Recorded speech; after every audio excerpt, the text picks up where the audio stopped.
দর্শক আমন্ত্রণ, চ্যানেল 24 সকাল 9টার খবরে শুনছিলেন শিরোনাম। আপনাদের সাথে আছে আতিকুর রহমান।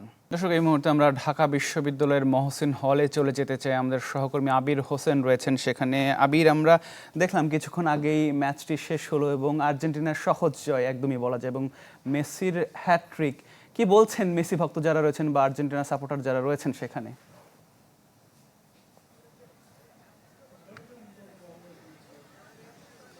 আতিক, ব্রাজিল যারা সমর্থক রয়েছে তারা জয় না পেলেও আর্জেন্টিনা যারা সমর্থক রয়েছে তারা কিন্তু খুবই খুশি। যেমনটি আপনিও বললেন, 3-0-তে কিন্তু আর্জেন্টিনা হারিয়েছে আলজেরিয়াকে, এবং বিশেষ করে মেসির খেলা দেখে তো যারা সমর্থক রয়েছে তারা তো অনেক খুশি। তারা আসলে ভাবেনি যে প্রথম ম্যাচেই মেসি আসলে হ্যাটট্রিক পাবে। দেখতে পাচ্ছেন এখানে কিন্তু দর্শকরা রয়েছে, তারা খুবই খুশি। আমরা তার সাথে কথা বলার চেষ্টা করব, তাদের অনুভূতি শোনার চেষ্টা করব। প্রথম ম্যাচ আর্জেন্টিনা জিতেছে, দাপটের সাথে জিতেছে বলা যেতে পারে, এবং মেসির হ্যাটট্রিক, কেমন অনুভূতি? আমাদের আজকে একটি স্বপ্নের মতো শুরু হয়েছে, এবং আমাদের মেসি দ্য ম্যাজিশিয়ান, সে তার যে স্বভাবসুলভ খেলাটা সেটাই খেলেছে, আমাদের সবার মন জয় করে দিয়েছে।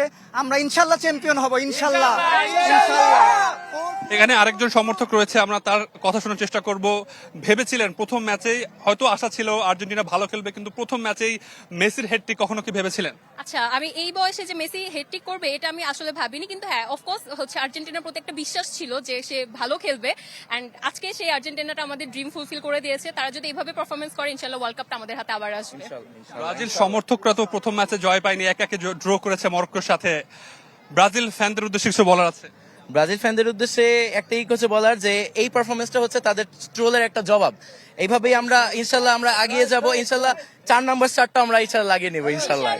সালের মধ্যে আমাদের 5 স্টার হবে ইনশাআল্লাহ। Just do it, just do it. এবং শুনছিলেন যে আতিক কিভাবে তারা তাদের উল্লাস করছিল প্রথম ম্যাচ বিশ্বকাপের, এবং প্রথম ম্যাচে কিন্তু মেসির তার ঝলক দেখিয়েছে। অনেকে বলেছিল তার বয়স হয়ে গিয়েছে, এখন হয়তো ধার কিছুটা কমেছে, তবে তিনি দেখিয়েছেন তিনাকে কেন বলা হয়ে থাকে ফুটবলের জাদুকর। এই বয়স বেড়েছে তবে ধার কিন্তু একটুও কমেনি। প্রথম ম্যাচে হ্যাটট্রিক করেছেন, এবং যারা সমর্থক রয়েছে তারা কিন্তু খুবই খুশি প্রথম ম্যাচে এত ভালো দাপুটে জয় পাওয়ার কারণে। এবং এখন হয়তো মাঠ কিছুটা খালি দেখতে হতে পারে, তবে সকাল 7টার আগে কিন্তু 7টায় ম্যাচ ছিল, 7টার আগে আমরা দেখেছি এই ঢাকার মহসিন হল একটি বলা যেতে পারে মিনি স্টেডিয়াম হয়ে গিয়েছিল। হাজার হাজার দর্শক বিভিন্ন জায়গা থেকে এসেছিলেন আসলে উপভোগ করার জন্য, এবং তাদের যে আশা, এখানে কিন্তু তীব্র গরম ছিল সকাল থেকেই, সেটা উপেক্ষা করে তারা এখানে এসেছেন, এবং তাদের আশা কিন্তু সার্থক হয়েছে। তো আতিক, আমার কাছে সর্বশেষ ঢাকা বিশ্ববিদ্যালয় মহসিন হল থেকে এ তথ্য ছিল। এর মধ্যে জাহাঙ্গীরনগর বিশ্ববিদ্যালয় থেকে আমাদের আরেক সহকর্মী অপু হব রয়েছেন যুক্ত। অপুর কাছে যাব, তবে আবির আরেকটি বিষয় একটু জানতে চাই। ব্রাজিল আর্জেন্টিনার যে ম্যাচগুলো, বাংলাদেশে মূলত বিশ্বকাপ বলতে কিন্তু আমরা ব্রাজিল আর্জেন্টিনার ম্যাচগুলোর উত্তেজনায় বুঝি।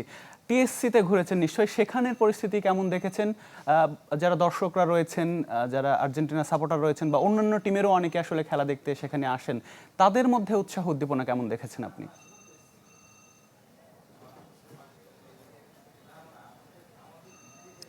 আতিক, যদি বলতে হয় বিশ্বকাপ মানে কিন্তু এক অন্যরকম উন্মাদনা।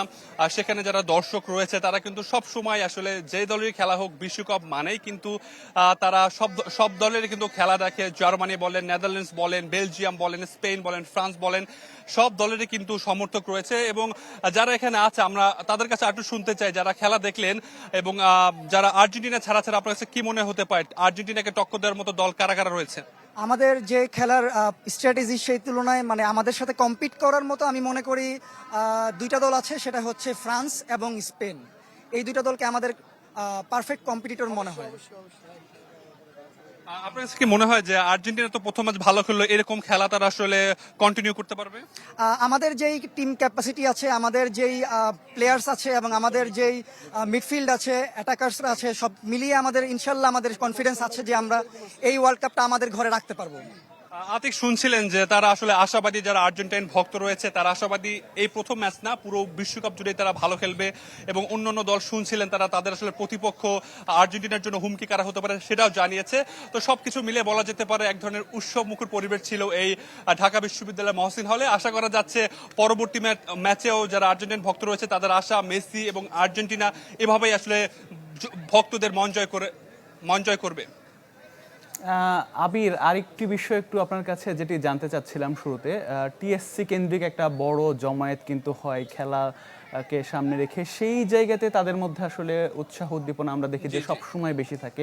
সেই এরিয়াটা আপনি ঘুরে এসেছেন কিনা, যদি সেই এরিয়াটা দেখেন একটু জানাবেন যে সেখানে আসলে জনসমাগম আজকে কেমন হয়েছে, এবং এই আর্জেন্টিনা আর এই ম্যাচকে ঘিরে পুরো শহরে আসলে উৎসাহ উদ্দীপনা, সারা দেশে আমরা সেটি দেখেছি, কেমন দেখেছেন আসলে?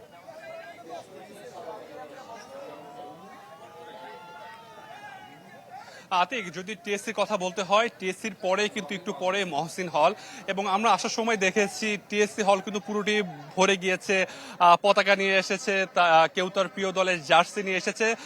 উদ্দেশ্য কিন্তু একটাই, প্রিয় দলের খেলা, মেসির খেলা দেখার জন্য তারা এসেছে। এবং পুরো বলা যেতে পারে ঢাকা শহরের বিভিন্ন জায়গায় কিন্তু দর্শকরা এখানে এসেছে, টিএসসিতে এসেছে, মহসিন হলে এসেছে।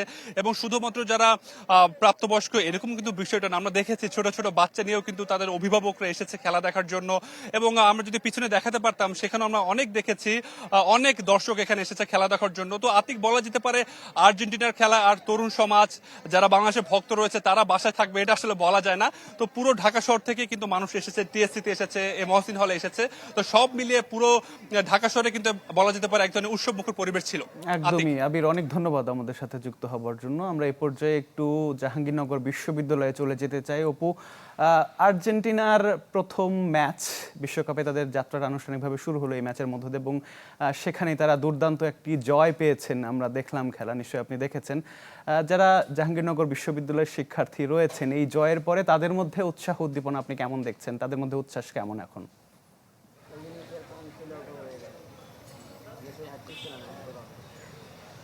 হ্যাঁ আত্মিক, জয়ের পরে তো উৎসাহ উদ্দীপনা, বিশেষ করে মেসির যে খেলা, মেসি যে 3টি গোল করেছে, এটা নিয়ে কিন্তু বেশ উচ্ছ্বসিত আমরা দেখেছি। মুহুমুহু করতালির আর লাফিয়ে ওঠা আক্রমণ, যখনই আর্জেন্টিনা আক্রমণে গিয়েছে তখনই কিন্তু উচ্ছ্বসিত হয়ে তারা আক্রমণে তারা বেশ উচ্ছ্বসিত ছিল। এই জাহাঙ্গীরনগর বিশ্ববিদ্যালয়ের যে সেলিম আলদিন মুক্ত মঞ্চ, এই মঞ্চটি আসলে মঞ্চের চারপাশ, এই এরিয়া, কেন্দ্রীয় খেলার মাত্র সমস্ত এলাকায় কিন্তু ভরে গিয়েছিল। এখানে দর্শকদের কয়েকজন আছে, আমি একটু কথা বলতে চাই। আজকে তো প্রথম ম্যাচ, কেমন দেখলেন? এটা যেহেতু প্রথম ম্যাচ, অনেক উপভোগ্য ছিল, বিশেষ করে যেটা মেসির যে একটা চমৎকার যে একটা পারফরমেন্স।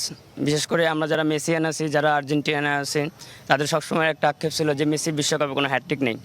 সো সেই স্বপ্নটা, সেই আশাটা আজকে পূরণ হয়েছে। পাশাপাশি একটা বয়সের ভার, হয়তো আমরা সবাই ভাবছিলাম হয়তো আগের মতো খেলতে পারবে না, আগের সেই দুরন্তপনাটা থাকবে না, কিন্তু তা আমাদের সবাইকে ভুল প্রমাণিত করে মেসি বিশ্বকাপের উদ্বোধনী ম্যাচে, আর্জেন্টিনার উদ্বোধনী ম্যাচে অসাধারণ একটা হ্যাটট্রিক করলেন।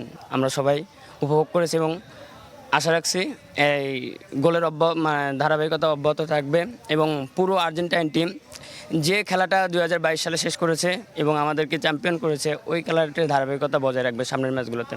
ধন্যবাদ আপনাকে।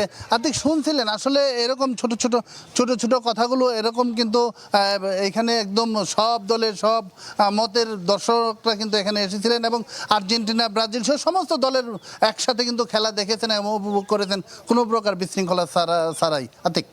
জি অপু, অনেক ধন্যবাদ আমাদের সাথে যুক্ত হবার জন্য। জাহাঙ্গীরনগর বিশ্ববিদ্যালয় থেকে আমাদের সহকর্মী অপু হব আজ মৌলভীবাজার যাচ্ছেন। প্রধানমন্ত্রী তারেক রহমান সদর ও শ্রীমঙ্গল উপজেলায় উদ্বোধন করবেন তৃতীয় ধাপে ফ্যামিলি কার্ড বিতরণ কর্মসূচির।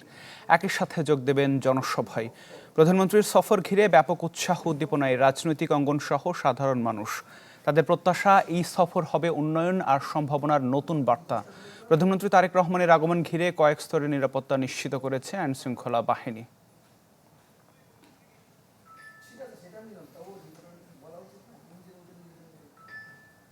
এসবকে নিয়ে আরও খবর জানাতে সিলেট থেকে যুক্ত হচ্ছেন আমাদের সহকর্মী আজহার উদ্দিন শিমুল। শিমুল, প্রধানমন্ত্রীর এই সফর ঘিরে প্রস্তুতি কেমন দেখছেন? যতটুকু জানি যে আকাশপথে তিনি আসলে সিলেটে পৌঁছাবেন, তারপরেই মৌলভীবাজার যাবেন, একটু বিস্তারিত জানাবেন। আতিক, আমরা এই মুহূর্তে রয়েছি ওসমানী আন্তর্জাতিক বিমানবন্দরে। কিছুক্ষণ পর প্রধানমন্ত্রী তারেক রহমান এখানে অবতরণ করার কথা রয়েছে। আমরা যে শিডিউল দেখেছি, শিডিউল অনুযায়ী তিনি সকাল 10:15 ওসমানী আন্তর্জাতিক বিমানবন্দরে তিনি এসে পৌঁছানোর কথা রয়েছে। এবং আমরা দেখেছি সকাল থেকে আইনশৃঙ্খলা বাহিনী তৎপরতা দেখেছি, পুরো নগর জুড়ে এই তৎপরতা সকাল থেকে আমাদের চোখে পড়েছে। এবং জানিয়ে রাখি, প্রধানমন্ত্রী এখানে নামার পর তিনি কিন্তু সড়ক পথে সিলেটের ফেঞ্চুগঞ্জ হয়ে মৌলভীবাজারের শ্রীমঙ্গল উপজেলার প্রথমে তিনি সেখানে যাবেন। সেখানে তিনি ফ্যামিলি কার্ড বিতরণে অংশ নেবেন। এরই মধ্যে আমরা দেখেছি সিলেট জেলা বিএনপি এবং মহানগর বিএনপি বেশ কিছু প্রস্তুতি নিয়েছে। তারা সিলেটের 4টি পয়েন্টে প্রধানমন্ত্রীর যে গাড়িবহর রয়েছে সেই গাড়িবহরকে তারা স্বাগত জানানোর জন্য প্রস্তুতি নিয়েছেন। এবং আমরা দেখেছি সকাল থেকেই নেতাকর্মীদের উপচে পড়া ভিড় যে গুরুত্বপূর্ণ সড়কগুলো রয়েছে। এবং আইনশৃঙ্খলা বাহিনীর সদস্যদের সাথে আমরা আলাপ করেছি, তারা যেমনটি জানিয়েছেন, তারা বলেছেন যে নিরাপত্তার চাদরে পুরো সিলেট এবং মৌলভীবাজার তারা আসলে আয়ত্ত নিয়েছেন। এবং আমরা সকালে দেখেছি সিলেট যিনি জেলা পুলিশ সুপার রয়েছেন তিনি ব্রিফ করছেন এবং তিনি জানিয়েছেন যে তার আওতাধীন যে এলাকাগুলো রয়েছে সেগুলো আসলে নিরাপত্তার বেষ্টনীতে একেবারেই ফুলফিল করা হয়েছে। আপনাকে জানিয়ে রাখি, আমাদের মৌলভীবাজারের সহকর্মীরা ইতিমধ্যে জানিয়েছেন যে মৌলভীবাজারের যে দুটি প্রোগ্রাম রয়েছে, প্রথমে শ্রীমঙ্গল যাবেন, সেখানে ফ্যামিলি কার্ড উদ্বোধন, ফ্যামিলি কার্ড দেওয়ার কথা রয়েছে। এবং একই দিকে মৌলভীবাজার জেলাবাসী বেশ কিছু দাবি উত্থাপন করবেন বলে আমরা জেনেছি। তারা বলছেন যে শমশেরনগর, আপনারা জানেন যে একটি বিমানবন্দর রয়েছে, সেটা পূর্ণাঙ্গভাবে যাতে চালু করা হয় সেজন্য তারা প্রধানমন্ত্রী তারেক রহমানের দৃষ্টি আকর্ষণ করবেন। একই সাথে তারা একটি পূর্ণাঙ্গ বিশ্ববিদ্যালয় চান এবং একটি মেডিকেল কলেজ চান বলে আমরা যতটুকু জানতে পেরেছি। সব মিলিয়ে বলা যায় যে প্রধানমন্ত্রী হওয়ার পর তারেক রহমান দ্বিতীয়বারের মতো সিলেট সফর করছেন এবং একটি বিষয় মিল রয়েছে। এর আগে যখন তিনি গত মে মাসের 2 তারিখ আসছিলেন তখনও মেঘলা আকাশ ছিল, আজকেও কিন্তু দুর্যোগপূর্ব আবহাওয়া। সব মিলিয়ে আমার কাছে এই ছিল সিলেট থেকে সবশেষ। জি শিমুল, অনেক ধন্যবাদ যুক্ত হবার জন্য। আজহারউদ্দিন শিমুল যুক্ত হয়েছিলেন সিলেট থেকে, জানাচ্ছিলেন প্রধানমন্ত্রীর মৌলভীবাজার সফরের সব খবরাখবর। পরের প্রসঙ্গে চলে যেতে চাই। চাঁপাইনবাবগঞ্জের রোকনপুর সীমান্ত দিয়ে আবারও এক নারীকে পুষিনের চেষ্টা করেছে বিএসএফ, তবে বিজিবির বাধায় সেই চেষ্টা ব্যর্থ হয়েছে। বিজিবি জানায় রাতে নৌকা করে এক নারীকে পুষিনের চেষ্টা চালায় বিএসএফের RK ওয়াদা ক্যাম্পের সদস্যরা, তাতে বাধা দেয় বিজিবির টহল দল। এরপর থেকে শূন্যরেখায় অবস্থান করছেন ওই নারী। এছাড়া কুড়িগ্রামের দেওয়ানগঞ্জ সীমান্তে একজনকে পুষিনের চেষ্টা করে বিএসএফ, আর রৌমারী সীমান্তে পুষিনের শিকার শিশুসহ 9 জন 3 দিন ধরে শূন্যরেখায় মানবেতর জীবনযাপন করছেন।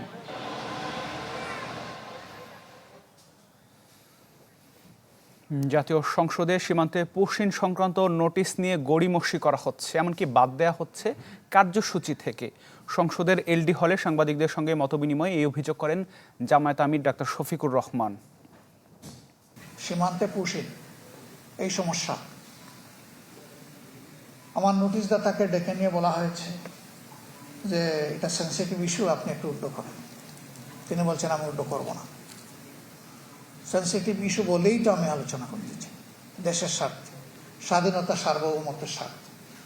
একবার নোটিশ দেওয়া হলো 14 তারিখ এটা আলোচনায় আসবে, নোটিশ আমরা পেয়ে গেলাম, তারপরে আবার এটা প্রত্যাহার করে এটা বাদ দিয়ে আবার ওই দিনের কার্যসূচি ঠিক করা হলো। সীমান্ত পরিস্থিতির আরও খবর জানাতে কুড়িগ্রাম থেকে যুক্ত হচ্ছেন গোলাম মাওলা সিরাজ। সিরাজ, আমরা দেখছি সারা দেশের বিভিন্ন প্রান্তে আসলে সীমান্তবর্তী এলাকাগুলোতে বিএসএফ পুষিনের চেষ্টা করছে এবং বিজিবি স্থানীয়দের সহায়তায় সেই চেষ্টাগুলো ঠেকাতে তারা সমর্থ হচ্ছে, আমরা অনেক সময় দেখছি। এবং কিছু ক্ষেত্রে হয়তো আমরা না দেখলে সেটা পুষিন করতেও তারা সমর্থ হচ্ছে। একটু জানাবেন বিস্তারিত কি দেখছেন আসলে সীমান্তবর্তী এলাকাগুলোতে? কুড়িগ্রামে আসলে নতুন করে পুষিন হয়নি, যেটা গত রোববার ভোরে যে 9 জনকে তারা পুষিন করেছে সেই 9 জনে কিন্তু এখন পর্যন্ত নোম্যান্সল্যান্ডে অবস্থান করছে। তাদেরকে না নিচ্ছে ভারত। বাংলাদেশের বিজিবি তো বলেছে তাদেরকে বাংলাদেশে প্রবেশ করতে দেওয়া হবে না। এর পরেও বিশেষ করে রৌমারীর একাধিক সীমান্তে বিএসএফ চেষ্টা করেছিল পুষিন করার, কিন্তু সেটি থেকে দিয়েছে বিজিবি এবং স্থানীয় লোকজন। কিন্তু এখন সবচেয়ে বড় যে ব্যাপারটি সেটি হচ্ছে যে গত রোববার ভোরে যে 2টি শিশু সহ যে 9 জনকে বাংলাদেশে চলে পাঠিয়েছে বিএসএফ, তাদেরকে এখন পর্যন্ত কিন্তু নোম্যান্সল্যান্ডে অবস্থান করতে হচ্ছে। এই যে ঝড়, বৃষ্টি, রাতে বৃষ্টি ছিল এবং রোদ বৃষ্টি সবকিছু মিলে এই যে শিশু সহ 9 জন কিন্তু এখন পর্যন্ত বলা যায় যে 3 দিন গত হয়ে গেছে, আজকে 4 দিন হতে চলেছে। এই 4 দিন কিন্তু এই মানুষগুলো একেবারে খোলা আকাশের নিচে অনেকটা সেখানে বসবাস করছে। তো বিজেপি যেটা বলছে যে রোববারই পতাকা বৈঠকের মাধ্যমে বিএসএফ এর সাথে কথা বলেছে তারা, তাতে তারা রাজি হয়নি তাদেরকে ফেরত নিতে। তারপরে কিন্তু আসলে তাদের সঙ্গে আর যোগাযোগ করা সম্ভব হচ্ছে না। অতএব এ নিয়ে কথা বলতে চাইলেও বিএসএফ কিন্তু আর কথা বলতে রাজি হয়নি। তবে বিজেপি যেটা বলছে তারা চেষ্টা করছে কথা বলার জন্য, আর নতুন করে পুশিন যাতে করতে না পারে সজাগ রয়েছে বিএসএফ বিজেপি। এই হচ্ছে কুরিয়া বেশিরভাগ পরিস্থিতি। জি সিরাজ, ধন্যবাদ যুক্ত হবার জন্য। আমাদের সহকর্মী গোলাম মাওলা সিরাজ যুক্ত হয়েছিলেন কুড়িগ্রাম থেকে।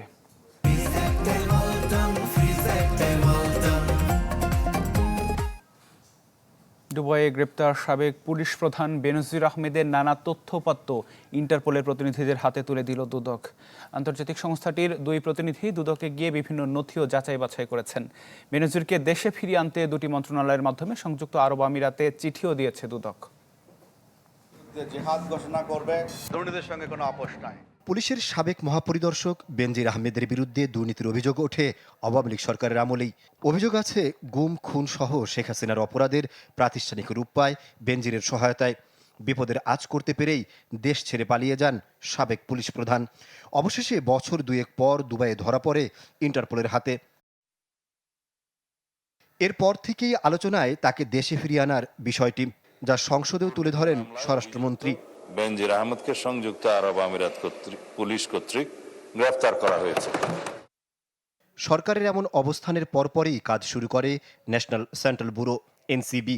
মঙ্গলবার বেনজিরের তথ্য উপাত্ত সংগ্রহ করতে সংস্থাটির 2 প্রতিনিধি আসেন দুদকে। প্রায় 3 ঘন্টা নানা নথি যাচাই বাছাই করেন তারা। বেনজির আহমেদকে দেশে ফিরিয়ে আনতে নড়েচড়ে বসেছে দুর্নীতি দমন কমিশন। স্বরাষ্ট্র ও পররাষ্ট্র মন্ত্রণালয়ের মাধ্যমে চিঠি পাঠিয়েছে সংযুক্ত আরব আমিরাতে। এক্সট্রাডিশন প্রপোজাল স্বরাষ্ট্র মন্ত্রণালয় যাবে, স্বরাষ্ট্র মন্ত্রণালয় পররাষ্ট্র মন্ত্রণালয় আজকে যাবে। সাবেক আইজিপি বেনজির আহমেদকে দেশে ফেরানোর বিষয়ে সমস্ত ডকুমেন্ট তার সাথে অ্যাটাচ করে প্রেরণ করা হয়েছে অলরেডি। নানামুখী উদ্যোগের পর কোন প্রক্রিয়ায় দেশে আনা হতে পারে বেনজির আহমেদকে, এখন তারই অপেক্ষা। আহমেদ সোহাগ, চ্যানেল 24, ঢাকা। দিল্লি বিমানবন্দরে হয়রানির অভিযোগ তুললেন প্রধানমন্ত্রীর তথ্য উপদেষ্টা ডাক্তার জাহিদুর রহমান। সচিবালয়ের সংবাদ সম্মেলনে জানান, ইমিগ্রেশন কর্মকর্তাদের আচরণে তাৎক্ষণিক প্রতিবাদ হিসেবে ফিরে আসেন ঢাকায়। দাবি করেন তাকে আটক রাখার তথ্য সঠিক নয়। বলেন, বাংলাদেশ বিকিয়ে প্রতিবেশীর সাথে সম্পর্ক নয়।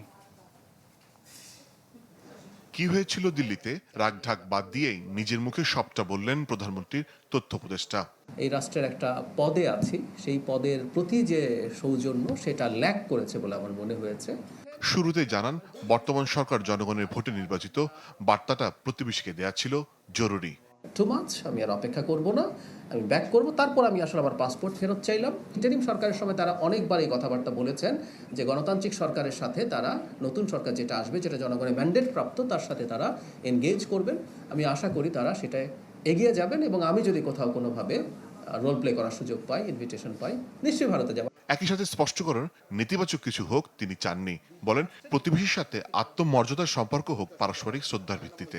আবারও বলছি, এটা কোনো শত্রুতার বিষয় না। এটা হচ্ছে একটা মেসেজ আমার জায়গা থেকে মনে হয়েছে দেয়া উচিত, যে আমি ম্যালট্রিটেড হয়েছি, আমার সাথে সঠিক বিহেভ করা হয় নাই। এক প্রশ্নে উঠে আসে কূটনৈতিক পাসপোর্টের প্রসঙ্গ। এর সাফ জবাব দেন ডাক্তার জাহিদুর রহমান। কূটনৈতিক পাসপোর্ট কোনো কারণ না, কারণ আমার পাসপোর্টে সার্ক স্টিকার দেয়া হয়েছে। তার মানে কূটনৈতিক পাসপোর্ট যেভাবে কাজ করে সেভাবে এফেক্টিভ হওয়ার কথা। অন্য কারণ ছিল, এগুলো আপনারা ইন্ডিয়ান মিডিয়াতেও আসলে কম বেশি এসছে। তিনি জানান, বাংলাদেশ হাই কমিশনের কোনো গাফলতি ছিল না। উড়িয়ে দেন আটকে রাখার কথাটিও। নানান কথাবার্তা কোনো একটা রুমে নিয়ে আটকে রাখা হয়েছে, না, একদম একদম ভুল কথা এগুলো। আর আমাকে খুব বেশি জিজ্ঞাসাবাদ করা হয়নি। আসলে ডিল করছিলেন হাই কমিশনার, আমাকে একটা জায়গায় বসতে দেওয়া হয়েছে, যে বসতে দেওয়াটাও আমি মনে করি এই রাষ্ট্রের একজন প্রতিনিধি হিসেবে was not suitable for me.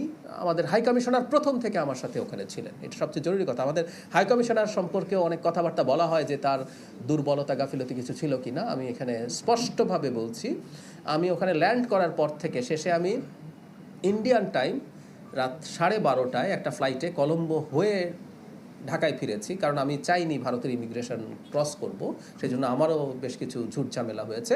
পুরো সময়টা হাই কমিশনার পাশে ছিলেন। এখন বাকি সংকট সমাধানের জন্য পররাষ্ট্র মন্ত্রণালয় এগিয়ে আসবে বলেও আশা প্রকাশ করেন তথ্য ও সম্প্রচার উপদেষ্টা।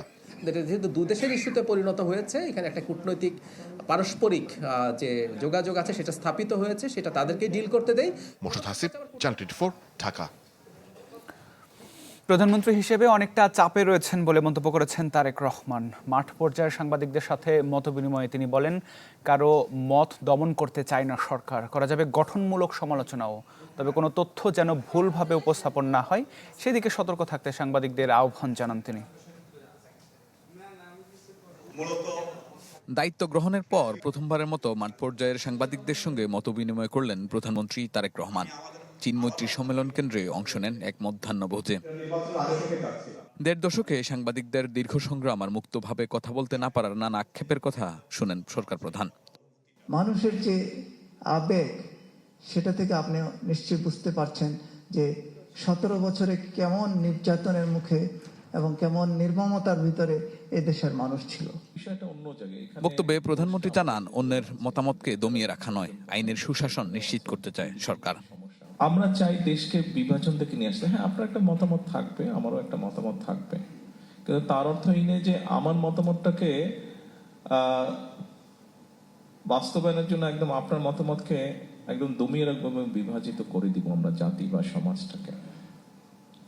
আমরা এটা চাই না, এবং সেই জন্যই এই সমস্যাগুলো আইনের দৃষ্টিতে যেমন আমরা সমাধান করার চেষ্টা করব, একইভাবে এই মানুষগুলোকে যতটুকু সম্ভব কাউন্সেলিং করার মাধ্যমে আমরা চেষ্টা করব সমাজ থেকে যাতে এই মনোভাবটাই দূর করা হয়।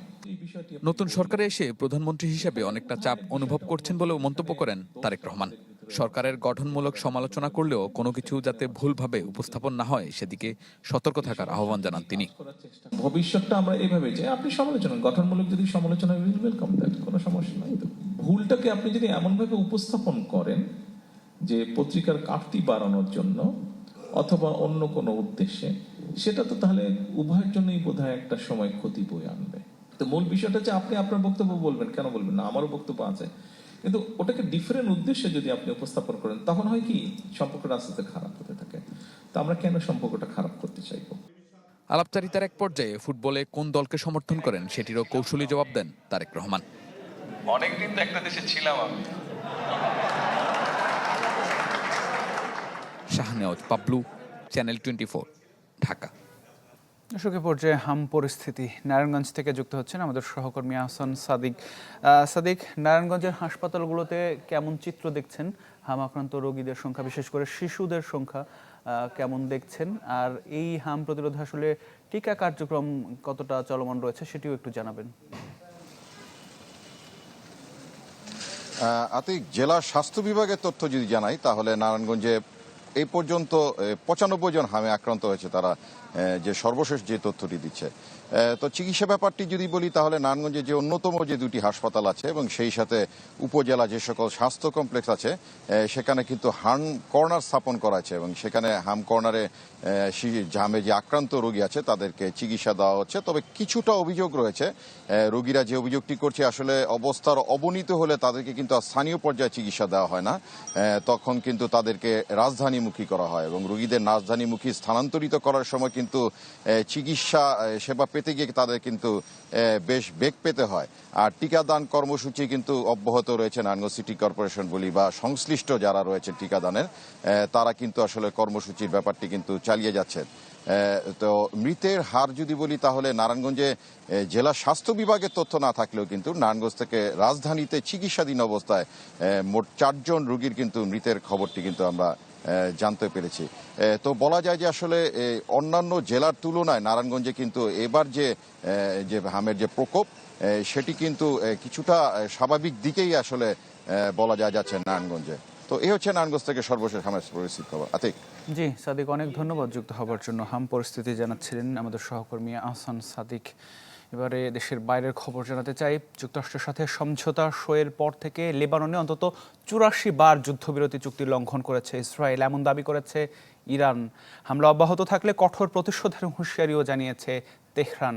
মঙ্গলবার দক্ষিণ লেবাননে ইসরায়েলের হামলায় অন্তত 4 জন নিহত হয়। এই হামলার প্রতিক্রিয়ায় মার্কিন প্রেসিডেন্ট ট্রাম্প জানান, লেবাননের ক্ষেত্রে ইসরায়েলকে আরও দায়িত্বশীল আচরণ বজায় রাখতে হবে।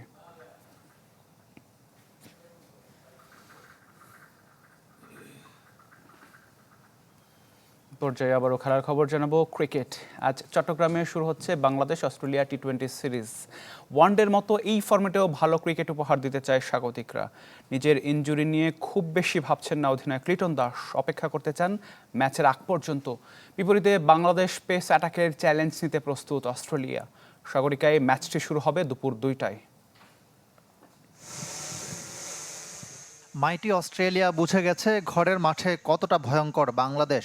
তবে ভেন্যু আর ফরম্যাটের সাথে ভাগ্যবদল নিশ্চয়ই চাইবে না টাইগাররা। বন্দরনগরীতে হাসি মুখে ট্রফির সাথে দুই অধিনায়ক, নতুন চ্যালেঞ্জ নিতে প্রস্তুত লিটন দাস ও মিচেল মার্শ। ওয়ানডে সিরিজ জয় আত্মবিশ্বাস যোগাচ্ছে বাংলাদেশকে, আবার কন্ডিশনের সাথে মানিয়ে নিয়ে শেষ ওয়ানডেতে অজিদের ঘুরে দাঁড়ানো ভাবাচ্ছে। সব মিলে সফরকারীদের বিপক্ষে কঠিন লড়াইয়ের আভাস টাইগার ক্যাপ্টেনের। এই ফরম্যাটটাই তো হার্ড। আপনি শর্টার ফরম্যাটের খেলা যে কোনো টিমই আপনাকে অ্যাটাকিং মুভমেন্টে থাকে। ইনফ্যাক্ট যে কোনো দলই যখন ব্যাটিং করে বোলিং করে ওই মাইন্ডসেটটা নিয়েই থাকে। আর অস্ট্রেলিয়া তো অবভিয়াসলি তারা বিগ নেম, সো তাদের বেস্ট ক্রিকেটটাই খেলার চেষ্টা করবে, অ্যান্ড অবভিয়াসলি আমরাও আমাদের বেস্ট ক্রিকেটটা খেলার চেষ্টা করবো। টি-20তেও অস্ট্রেলিয়ার সেরা পেসাররা নেই, তবে ফিরেছেন তারকা ব্যাটাররা। মিচেল মার্শ আর টিম ডেভিড বদলে দিতে পারেন পুরো দলকে। যদিও শক্তিশালী পেস ইউনিটের উপর আস্থা এখন অতীতের যে কোনো সময়ের চেয়ে বেশি টাইগারদের। বিগ নেম, তাদের যে অভিজ্ঞতা, লাস্ট সিরিজে তাদেরকে খেলানো হয়নি বিকজ অফ রেস্ট। সো এই সিরিজে তারা এসেছে, ফুল স্ট্রেংথ নিয়ে আমরা যাচ্ছি ভালো ক্রিকেট খেলার জন্য। তাসকিন, মুস্তাফিজ, নাহিদ রানারা অজিদের জন্য দুঃস্বপ্নের নাম ছিলেন ওয়ানডে সিরিজে। সফরকারীদের মূল চ্যালেঞ্জটা যে পেস সামলানো, তা এখন ওপেন সিক্রেট। 2021 সালে এসে যে কন্ডিশন পেয়েছিলাম, এবার তার চেয়ে ভিন্ন কন্ডিশন দেখছি। 2027 বিশ্বকাপ সামনে রেখে বাংলাদেশ দারুণ একটা সিদ্ধান্ত নিয়েছে। পেসাররা গুরুত্বপূর্ণ হয়ে উঠছেন। টি-20তেও আমরা তাদের মোকাবেলা করতে মুখিয়ে আছি। টাইগার ডেরায় ইনজুরি আর অসুস্থতার হানা, সেই চিন্তা থেকে 9 মাস পর সৌম্য সরকারকে ফেরানো। তবে শেষ পর্যন্ত সেরা কম্বিনেশন নিয়ে আশাবাদী টিম ম্যানেজমেন্ট। ইকরাম হোসাইন, চ্যানেল 24। নারী দলও আজ অস্ট্রেলিয়ার মুখোমুখি হচ্ছে টি-20 বিশ্বকাপে। প্রথম ম্যাচ জেতা টাইগার্সরা অজিদের বিপক্ষে ভালো খেলতে পারলেই খুশি। হেডিংলিতে ম্যাচটা শুরু হবে বিকেল 3:30টায়। বার্মিংহামে নেদারল্যান্ডসকে হারিয়ে শুভ সূচনা করে নিগার সুলতানার দল। হাফ সেঞ্চুরি করেন ওপেনার জুরাইরিয়া ফেরদৌস। অস্ট্রেলিয়ার বিপক্ষে উচ্চাসা নেই বাংলাদেশে। টুর্নামেন্ট খেলতে যাওয়ার আগে 3টা ম্যাচ জেতার টার্গেটের কথা বলেছিলেন অধিনায়ক ও নির্বাচকরা। ডাচদের হারানো গেছে পাকিস্তান ও দক্ষিণ আফ্রিকা পরবর্তী টার্গেট। তবে প্রথম ম্যাচে ভালো করায় অস্ট্রেলিয়া ম্যাচের জন্য আত্মবিশ্বাসী দল। বিশ্বকাপে 2 দেখায় 2বারই জিতেছিল অজি নারীরা।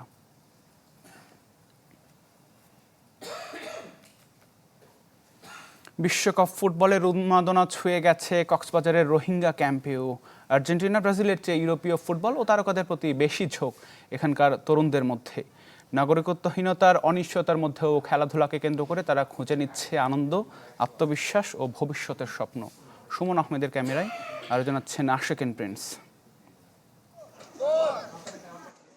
বিশ্বজুড়ে ফুটবল উন্মাদনার রেশ কক্সবাজারের উখিয়ায় রোহিঙ্গা ক্যাম্পেও। এই অনুশীলনে অংশ নেয়া শিশু কিশোরদের কারো জন্ম মিয়ানমারে, কারো বাংলাদেশের ভূখণ্ডে। তবে জন্মস্থান ভিন্ন হলেও ক্যাম্পের ভেতর তারা একই বাস্তবতার মুখোমুখি, নাগরিকত্বহীন জীবন। জাতিসংঘের শরণার্থী সংস্থার উদ্যোগে রোহিঙ্গা ক্যাম্পে স্পোর্টস ফর প্রোটেকশন প্রকল্পের আওতায় শিশু কিশোরদের প্রশিক্ষণ দেয়া হয় ফুটবল, ক্রিকেট সহ বিভিন্ন খেলার। শারীরিক ও মানসিক বিকাশের পাশাপাশি সামাজিক সম্পৃক্ততা বাড়ানোরও চেষ্টা করা হচ্ছে। ক্যাম্পের প্রত্যেকটি শিশু কিশোর আমাদের এই স্পোর্টস ফর প্রোটেকশন ব্যাচের মধ্যে অন্তর্ভুক্ত হোক, তারা তাদের নিজস্ব সুরক্ষা সম্পর্কে সতর্ক হোক এবং সাথে সাথে নিজের সুরক্ষা রক্ষার পাশাপাশি তারা তাদের সমাজের, তাদের পরিবারের সকলের সুরক্ষা নিশ্চিত করতে পারুক। বিশ্বকাপ ফুটবল ঘিরে এখানকার শিশু কিশোরদের মধ্যে আছে বাড়তি উচ্ছ্বাস। আর্জেন্টিনা, ব্রাজিল নিয়ে সবার উন্মাদনা থাকলেও তাদের আগ্রহ ইউরোপীয় ফুটবলে। প্রিয় খেলোয়াড়দের তালিকায় মোহাম্মদ সালাহ, লামিন ইয়ামাল ও কিলিয়ান এমবাপ্পের মতো তারকারা। ওদিস আছে, কিলিয়ান এমবাপ্পে আছে, ওরার খেলা বেশি ভালো লাগে। সেজন্য আমি ফ্রান্সের সাপোর্ট করি। রোনাল্ডোর খেলা আমার তো অনেক ভালো লাগে, আর ওনার স্কিল আমার তো অনেক ভালো লাগে। ওয়ার্ল্ড কাপ খেলতে চাই, আর দেশ কান্ট্রির দিকে বলতে গেলে মিয়ানমার দিকে খেলতে চাই। রোহিঙ্গা ক্যাম্পের তরুণরা যাতে মাদক সহিংসতার মতো নেতিবাচক কর্মকাণ্ডে না জড়ায় সেজন্য খেলাধুলার পাশাপাশি নিয়মিত পরিচালনা করা হয় সচেতনতামূলক কার্যক্রম। They would learn teamwork and, not giving up and fair play in class sessions where they learn other kind of soft skills like gender empowerment, the dangers of human trafficking or organized crime. And all these kinds of soft skills, they are important right now for their lives in the camps. বর্তমানে 650-র বেশি তরুণ তরুণী এই ক্রিয়া কার্যক্রমের সঙ্গে যুক্ত। রোহিঙ্গা ক্যাম্পের তরুণ প্রজন্মের পরিবারের সদস্যরা একটি সহিংস পরিস্থিতির মধ্য দিয়ে গিয়েছেন, তবে এখানে যারা খেলাধুলা করছেন তারা চান না তাদের ভবিষ্যৎ হোক অনিরাপদ। তাই তো খেলাধুলার সাথে নিজেদের সম্পৃক্ত করেছেন তারা। Ashekin Prince, Channel 24, Rohingya camp, Cox's Bazar. দর্শক, এই ছিল সকাল 9টার খবরে। বিশ্বের যে কোনো প্রান্ত থেকে সবশেষ খবর জানতে ভিজিট করুন আমাদের ফেসবুক পেজ, ইউটিউব চ্যানেল এবং ওয়েবসাইট। ধন্যবাদ সাথে থাকার জন্য।